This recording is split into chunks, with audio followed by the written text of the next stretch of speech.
प्रदेश के मेरठ के हापुड़ गांव में एक परिवार रहता है। 5 नवंबर को परिवार ने अपनी इकलौती बेटी नेहा का 18वां जन्मदिन बड़े ही धूमधाम से सेलिब्रेट किया, क्योंकि एक तो नेहा ने 12वीं कक्षा पास कर ली और दूसरा अब वो सीए बनना चाहती थी। लेकिन उसे क्या पता था कि उसका ये सपना धरा का धरा रह जाएगा। दरअसल घटना 15 नवंबर की है, जब नेहा के ननिहाल में उसके मामा की शादी थी और नेहा भी अपने परिवार के साथ शादी को अटेंड करने गई हुई थी। 15 नवंबर शादी का दिन था। नेहा अपने मामा की बारात में नाचते गाते बारात के साथ रवाना हुई। बारात में वो अपने भाई पापा और मौसेरे भाई विशाल के साथ थी। बारात मैरिज हॉल पहुंच चुकी थी।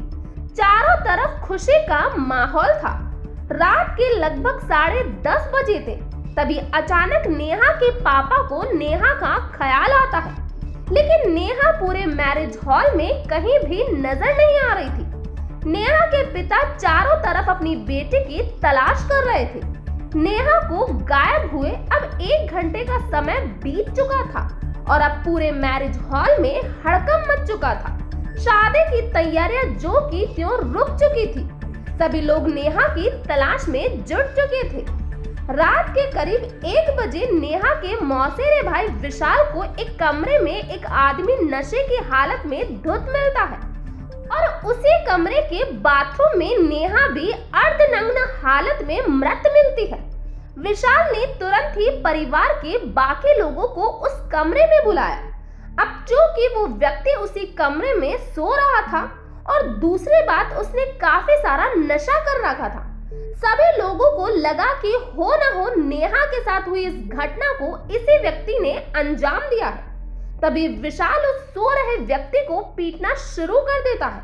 इधर लड़के पक्ष ने पुलिस को पहले ही सूचना दे दी थी। पुलिस मैरिज हॉल पहुंचती है और उस व्यक्ति को भीड़ से छुड़वा कर थाने ले जाती है। नेहा की लाश का भी पोस्टमार्टम करवाया जाता है। अब बारी थी उस व्यक्ति से पूछताछ की। जब उस व्यक्ति से पूछताछ की जाती है तो पता चलता है कि वो उत्तर प्रदेश पुलिस का एक सिपाही है जिसका नाम रवि है। लेकिन पूछताछ करने पर वो साफ साफ इनकार कर देता है कि इस घटना के संदर्भ में उसे कुछ भी मालूम नहीं है, बल्कि उसने तो 15 नवंबर को काफी शराब पी रखी थी और शराब पीकर वो उस कमरे में सोने चला गया। इधर परिवार को पता चलता है कि रवि उत्तर प्रदेश पुलिस का सिपाही है, लिहाजा परिवार आक्रोशित हो जाता है और सड़कों पर प्रदर्शन पर उतर आता है। परिवार का कहना था कि पुलिस उस सिपाही को बचाने का प्रयास कर रही है, क्योंकि वो खुद एक पुलिस वाला है। अब पुलिस के लिए ये केस और भी चुनौती भरा हो चुका था, क्योंकि एक तो इस केस को सुलझाना था और दूसरा उन पर दोषी को बचाने का इल्जाम लग चुका था। उसी बीच नेहा का भाई पुलिस के पास जाता है और वो पुलिस को बताता है कि उसके एक रिश्तेदार घनश्याम ने उसे घटना वाले दिन की एक बात बताई है। दरअसल घनश्याम ने नेहा के भाई को ये कहा कि 15 नवंबर रात के 10 बजे विशाल ने घनश्याम से नेहा के साथ सेल्फी लेने के लिए फोन मांगा था और वो नेहा को लेकर सेल्फी लेने चला गया। इसका मतलब ये हुआ कि नेहा को आखिरी बार विशाल के साथ देखा गया था।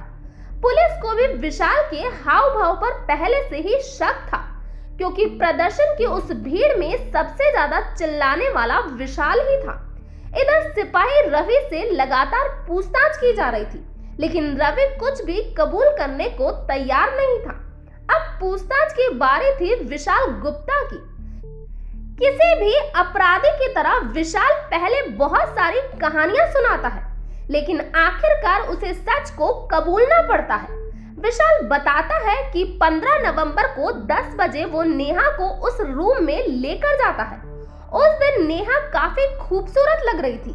पहले उसने नेहा को किस करने की कोशिश की और नेहा से अपने प्यार का इजहार किया, यहाँ तक कि वो नेहा से शादी करना चाहता था। लेकिन नेहा ने इसका विरोध किया।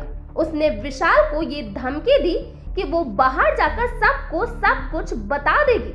लेकिन विशाल पर बहन से संबंध बनाने की लत सवार थी। नेहा ने विशाल की बात नहीं मानी तो उसने उसकी गला दबाकर हत्या कर दी। उसके बाद उसका रेप भी किया। तो ये था पूरा मामला। इस घटना के बारे में आपका क्या कहना है, प्लीज कमेंट बॉक्स में बताइए। तो आज के लिए इतना ही। Thank you.